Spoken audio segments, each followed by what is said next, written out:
Successful people are not people without problems. They have, as a rule, just as many problems and largely the same kind as everyone else. The difference is that they learn to solve their problems. Successful living is nothing more than the ability to solve successfully the problems which are as much a part of living as breathing. The degree of our success will be determined by the extent to which we can solve our problems. If you can tell me what you want, I can tell you how to get it.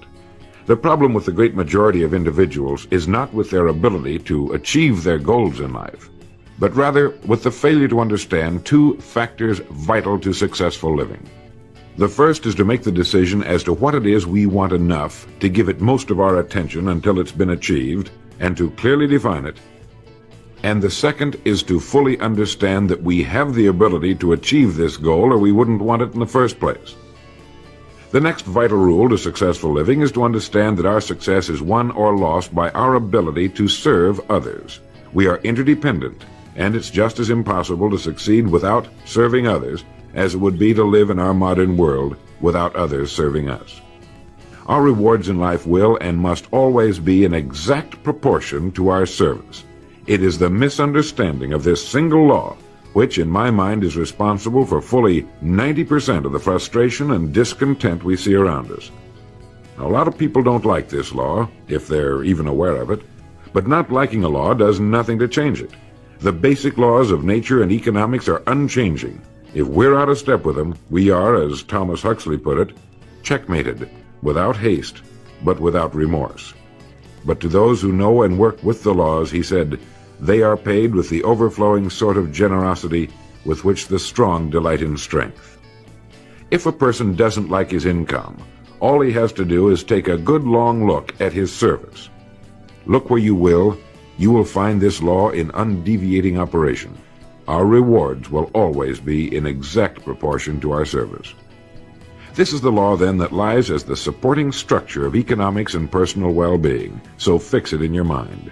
All attempts to sidestep or in any way avoid this law will result in frustration and failure. So this brings up the question, if what I want is more than I now have, how can I increase my service in order to earn it? Well, whom do we serve? We serve people. So let's take a moment to try to understand people. The more we understand them, the better we can serve them. I think of an adult human being as a grown child, doing his best to play for the first and last time on earth this game called life. The extent to which he learns the rules of this mighty game will determine his success. But right here we run into an historic and exasperating fact. People down through the centuries have, with the most amazing consistency, divided themselves into two groups. One group contains about 5% of any given population. The other group contains the remaining 95%. Neither of these two groups is any better than the other. But one thing separates them. The big group, the one containing about 95% of the people, never seems to get the word, while the smaller group, the 5%, does. Now, what do I mean by getting the word? I mean about 95% of the people never quite understand, emotionally or intellectually, that we as individuals control, to an altogether unsuspected extent, our lives here on earth. That each one of us is the architect of the structure fashioned by our years. You see, all of us want the same things, but only about 5% figures out how to get them. Within each of us burn two unquenchable ambitions: to serve importantly and to gain financial independence. Both of these worthwhile goals are within the reach of all of us, man or woman, but according to statistics, only about 5% achieve both of them. Why? Let's look at it logically.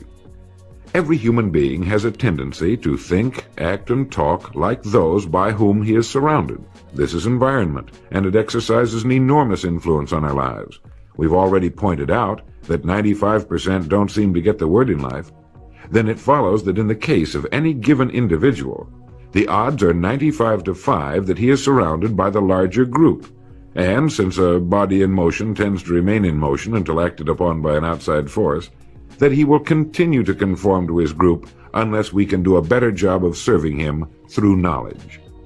The failure of most people to live successfully is not caused by their lack of abilities, far from it, but rather in their failure to decide what it is they want, and understanding that our wants are governed by our talents and abilities, and that we are divided into two groups of roughly 5% and 95%, and that it's the 5% group which is successful. So here, let me give you a definition of success which, to my mind, covers the subject completely. Success is the progressive realization of a worthy ideal. That is, anyone who knows where he is going in life is a success. At the moment he makes the decision of what it is he intends to accomplish, of what it is he considers a worthy ideal, he is successful. Once this goal has been accomplished, he is again, by our definition, a failure, until he establishes a new goal toward which to work. To my mind, this is what we as human beings were intended to do, to go through life from one achievement to another, and to finally come to the end of our road here on earth, still reaching, still working toward a new and better plateau on which to stand. For this is to live and live completely, to know as much as we can know, to serve as much as we can serve, to accomplish as much as we can accomplish. Well, since success is the progressive realization of a worthy ideal, why are we faced with only 5% who can be called really successful? Because the best estimates available tell us that only about 5% will ever decide upon and define the one thing they want. One thing, because we can only do one thing at a time. To my mind, the story of a person's life is the story of a quest, a search to which he devotes his life. We know that the happiest people on earth are those who know exactly what it is they seek and set boldly out to find it. And while we're all dreamers, the fortunate ones are those who have found a dream so exciting and worthwhile that they'll devote a part or all of their lives to making that dream come true.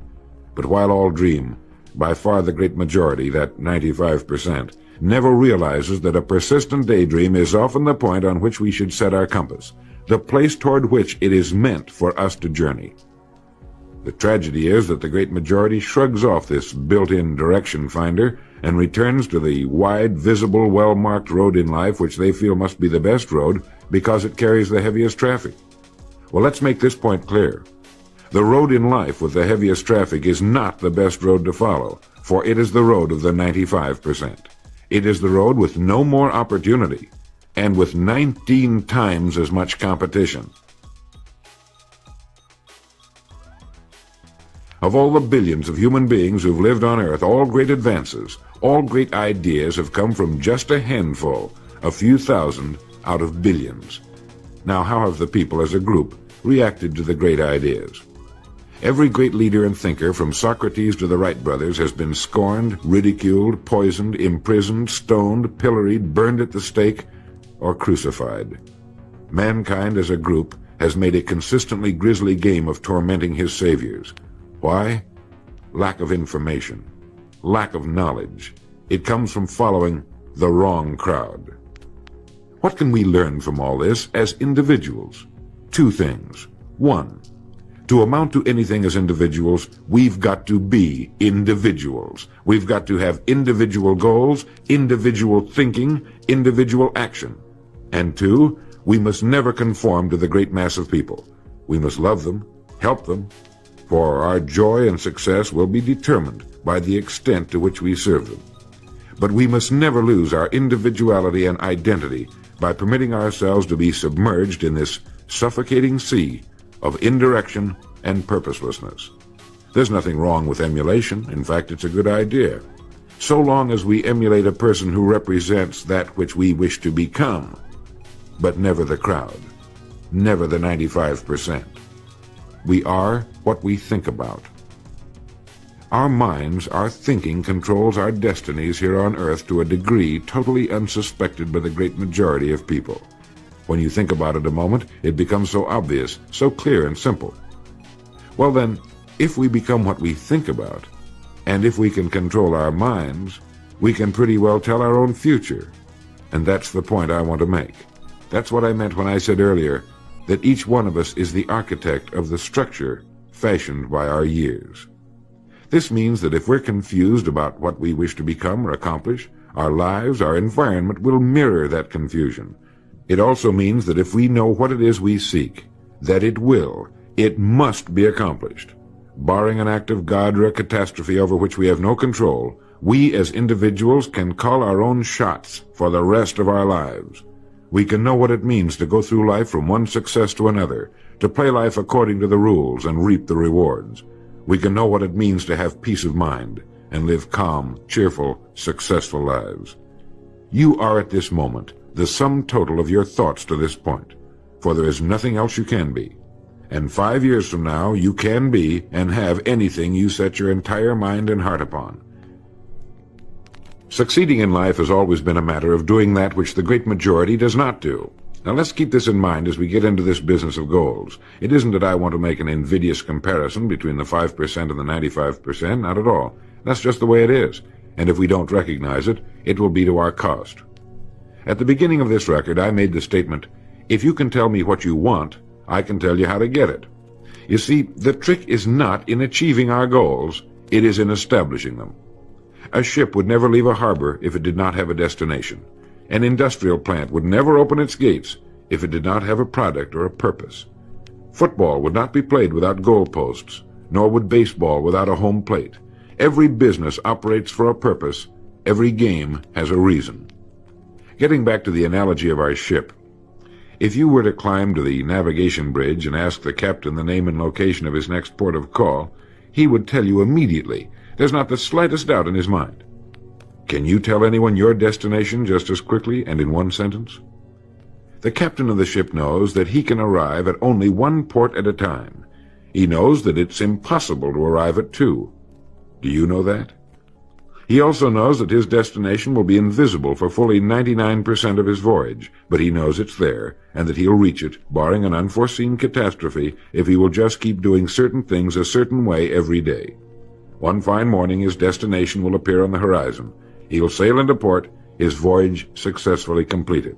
When his business has been accomplished, he'll then sail to another predetermined port of call, and this will take him and his ship from one success to another for the rest of both of their lives. By understanding that he can reach only one port at a time, the owner of a ship can, in the short space of a very few years, reach hundreds of ports successfully. There'll be problems, lots of them, but they'll be solved, and the ship will steam its solitary course over the deep oceans of the world, devoting its life to accomplishing its mission and contributing its share to the welfare and economy of the world. Men and women who follow this sensible, obvious, and meaningful way of life will do the same. But the paradox is that most are like ships without rudders. They're subject to the whims of wind and tide. And while they hope they'll one day arrive in a rich and bustling port, you and I know that for every narrow harbor entrance, there's 1,000 miles of treacherous and rocky coastline. The chances of their just drifting into port are 1,000 to 1 against them. These are the unfortunate people who, not knowing the rules, believe that circumstance controls our lives. They believe in luck and superstitions, fate, the breaks. They believe that success comes as the result of who you know, not what you know.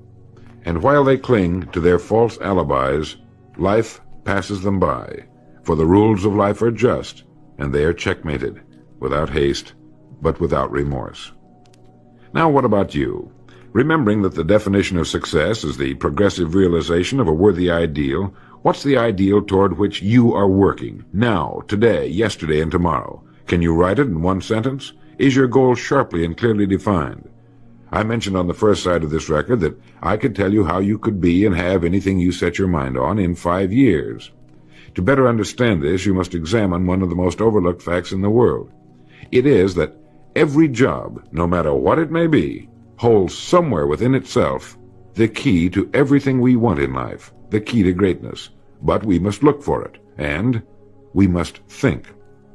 Decide to become a professional at your business. You see, we can either compete or create. If we compete with all the other people in our line of work, we must be willing to accept the same rewards. If that's what we want, fine. But if we want to become professionals at what we do, then we must create. And when we begin to do this, there's no limit to that which we can achieve. We hear a lot these days about a word called security. Everyone wants security, but not 1 in 10 can tell you what it is. Most people will tell you that security rests with a job. This is impossible. There is no such thing as a job that represents security. Anyone with a job can lose it for any one of 1,000 reasons at any time. There is only one place on earth you can find security, and if it isn't there, it isn't anywhere. It's inside of a person, never outside. If a man has security inside, where it belongs, his wife and children can feel it when he sits down to eat with them, and they're warmed by it.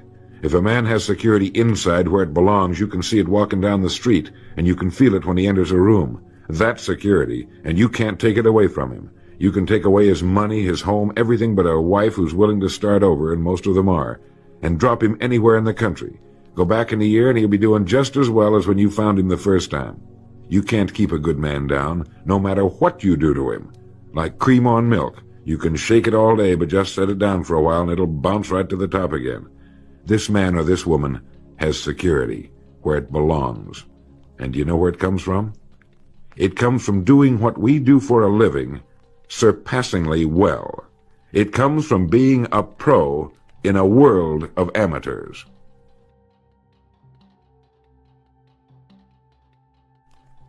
Becoming a pro isn't difficult. It comes from knowing what to do with time. It comes from knowledge, planning, and working. First, knowledge. This means learning everything we can about what we sell, learning everything we can about people, since that's who we sell, and learning everything we can about selling, since that's our profession. What we sell, who we sell, and how to sell. Those three subjects would fill a large library, but we can take things one at a time, and by devoting an hour a day to study, we can become outstanding professionals in 5 years or less. And it's the professionals in this business who can write their own tickets, good times or bad. They can live where they choose, and being professionals, work when they choose. Second, planning. This means writing down the specific goal we're now working toward. It means writing in detail about the first port of call we want to reach, realizing that we can only reach one at a time. It means selecting the income we feel will represent financial independence to us. Once this has been selected, we know exactly what we must do in order to reach it. As soon as our first goal has been reached, we can set a new one. The person who does this is the person people call lucky. Good things just seem to happen to him. The so-called breaks start coming his way. But it's a result of planning and working positively that attracts the good things to us. I can't emphasize too much the importance of describing your goal in detail. If it's a beautiful new home, get the actual plans, or at least an elevation drawing of the home, and carry it with you so that you can look at it regularly. If it's a certain amount of money, write down the specific amount for the coming year to the penny, and then work your plan. Whatever your goal may be, write it down in detail. Then you're like this ship. You're on course, and you reach more successful ports in a few years than most men do in a lifetime. And third, working. Working more than the average, if we're going to achieve more than average results, is necessary, of course. But with proper planning and with knowledge, it seems easy. Moreover, to work, we need energy, and energy is inextricably linked to desire. Unless we have a desire to do a certain thing, we find ourselves without the energy. But you will never find desire without energy. Once our goal has been crystallized in our minds and we realize that we become what we think about, our doubts vanish as to whether or not we can achieve our desired ends, and with the picture of our dream in our mind, we have abundant energy. Compared with what we ought to be, we're only half awake. Our fires are damped, our drafts are checked. We're making use of only a small part of our possible mental and physical resources. Stating the thing broadly, the human individual thus lives usually far within his limits. He possesses powers of various sorts which he habitually fails to use. He energizes below his maximum, and he behaves below his optimum. And then he wrote, "Excitements, ideas, and efforts, in a word, are what carry us over the dam." He goes on in this excellent essay to point out that we have deep reservoirs of abundant energy that we habitually fail to use, and that by pushing past the first false feeling of fatigue, we will find an exhilarating second wind that will take us to our goals. This is why in studying the lives of the world's great men and women, we find they seem to be indefatigable. Work meant nothing to them, because what they were doing, where they were going, filled their entire worlds. Frequently, people find it difficult to establish a goal toward which to work. Realizing that we cannot be successful without a goal, here's a good way to solve the problem. Get off by yourself and where you can think without being disturbed. Then write on a sheet of paper a complete description of the person you would like to be and the things, in being this person, you would have. Once this has been done, start acting the part of the person you wish to become. Carry, as often as you can, a clear mental image of the person you want to be and begin to be that person. Soon this will become so knit with habit, it will lead you without fail to the goal you seek. You see, when you begin to do this, you're using your greatest power, your mind, and you will become what you think about. The only thing about a man that is a man is his mind. Everything else you can find in a pig or a horse. Think about that line until you know what it means. The only thing that sets us apart as human beings is our divine minds. Everything that means anything to us, our love of our families, our faith, our dreams, our talents and abilities, our religion, everything we know, is connected to us solely through our minds. Our minds represent our hope and our future. Yet, as a rule, it is the last place the average person will turn to for help. Your mind contains riches beyond belief, but you must prospect this rich and largely unexplored continent. And the only way it can be prospected is by systematic study and systematic thinking. Your mind is like a muscle. It will develop only to the extent that you use it, no more. By devoting an hour a day to study, you're building your mind into a powerful and creative servant. If you only do this 5 days a week, it comes to 260 hours a year. That's 1,300 hours in 5 years, or the equivalent of 162 8-hour days devoted to study and research. Believe me, if you'll do this, in 5 years you'll be one of the most accomplished professionals in your field, and you'll have the world on a string. You will virtually be able to write your own ticket. The average man works 8 hours a day, about 50 weeks a year, for 40 years. That's time enough to become great at anything. The time will pass anyway. We might as well reap the rewards. So now, let's sum up and reduce the whole thing to a workable formula, a set of rules for this game of life that cannot fail to take us to where we wish to go. The first and most important thing to remember is the rule that controls our life. We become literally what we think about. This means that we must establish a worthwhile goal toward which to work, a goal that will occupy our minds most of the time. This goal should be written out or illustrated. We should look at it and restate our purpose every morning, every night, and as many times during the day as we can. We must fully understand, emotionally as well as intellectually, that whatever it is we set our heart upon will become real in our lives. We must also remember the law that lies as the basic foundation for all economics and personal well-being as well. Our rewards will be in exact proportion to our service, and if we want to get into the top 5% of the people, we must often cut ourselves away from the effects of our environment and become individuals with individual goals, individual thinking, individual actions. We must realize that our daily work contains more opportunities than we could develop in a lifetime, and that our job contains within itself the key to greatness, the road to everything we could possibly want in life for ourselves and our families. We must realize, too, that security can be found in one place only, inside of us. If it isn't there, it isn't anywhere. And the only road to security lies in doing what we do for a living, surpassingly well. And lastly, that we must become professionals at what we do, and that becoming a pro involves knowledge, planning, and working. Knowledge of what we sell, who we sell, and selling. Planning by establishing the goal, which automatically establishes our work pattern. The great salesman is like the great golfer. It looks easy the way he does it, because it is easy the way he does it. But it took time, dedication, and work in its accomplishment. Is it worth it? You bet it is. P.G. Hamilton once wrote, "Let's be different. A strong life is like that of a ship of war, which has its own place in the fleet and can share in its strength and discipline, but can also go forth alone to the solitude of the infinite sea.